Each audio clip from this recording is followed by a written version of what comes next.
Members of the 116th Congress inherited the shutdown on the day they were sworn in. Nancy Cordes has been following 3 new lawmakers finding their way on Capitol Hill. Nancy, good morning. Good morning. Imagine you have just won your election and you come here to Washington ready to make good on your campaign promises. And what you encounter is a government that is partially shut down and a city that is paralyzed by this standoff. That is the situation our bipartisan group of freshman Congress members find themselves in as they try to find their way on Capitol Hill. This is my grandfather. Michigan Democrat Elissa Slotkin was still unpacking boxes when she got a surprise. Okay, this is the first time this phone has ever rang. Hello? Her first request for help.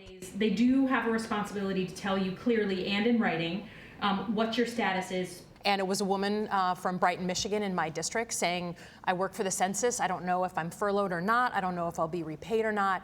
Can you help me figure this out? Slotkin did 3 tours in Iraq as a CIA analyst. It really is the first day. I mean, there's no faking it here. Now she's one of more than 100 new House members, getting a crash course on the power So happy you guys are here. and limits of legislating. Our new home? I know. As soon as Houston Republican Dan Crenshaw began drawing a congressman's paycheck, That's a patch I wore on my first deployment in Iraq. he announced he would forgo that pay to show solidarity with furloughed workers.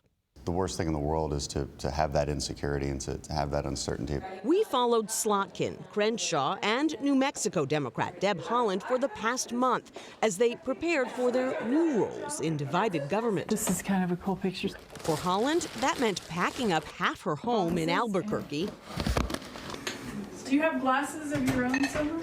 and saying goodbye to her 24-year-old daughter, who lives just down the street. I made her share her location with me on my phone so I can always see where she is. They are members of a younger, more diverse new class that isn't afraid to make waves. When someone comes, we want to make sure that they get a different experience than they got with our predecessor.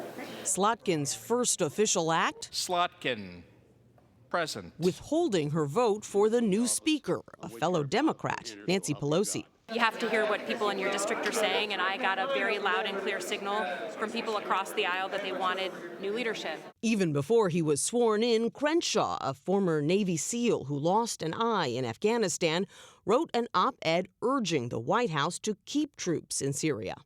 Did you struggle with the idea that you would basically be putting yourself at odds with the president very early on this issue? I have a background that makes me, I think, an expert voice on this particular issue. One of the most memorable images from their swearing in was this one. Haaland and Sharice Davids of Kansas, the first 2 Native American women ever elected to Congress. And I didn't have a tissue, as you noticed. I had to use her scarf. I did notice that. She said, my scarf is your scarf, so. They all know that to get anything done, they'll need to build relationships. Service and veteran candidates have a plan to try to get together and stay together as a bloc. Crenshaw has a head start thanks to this viral bit on SNL. Just keep breathing. It sounds like my phone's ringing. They've all arrived with big goals. The thing that I keep asking is, who's talking about healthcare? Who's talking about prescription drugs?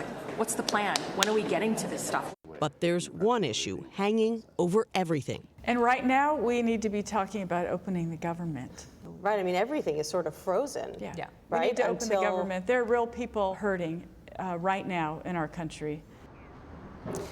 And she says Native American communities, in particular in her state and around the country, are hard hit by this shutdown because federal programs having to do with medical care and law enforcement have been halted on reservations. She's trying to figure out ways to make up for the loss of some of those services. But, John, what all of these lawmakers are finding is that there's very little that Congress can do other than funding these agencies and getting the government reopened. All right, Nancy, thank you. The pressure continues to build.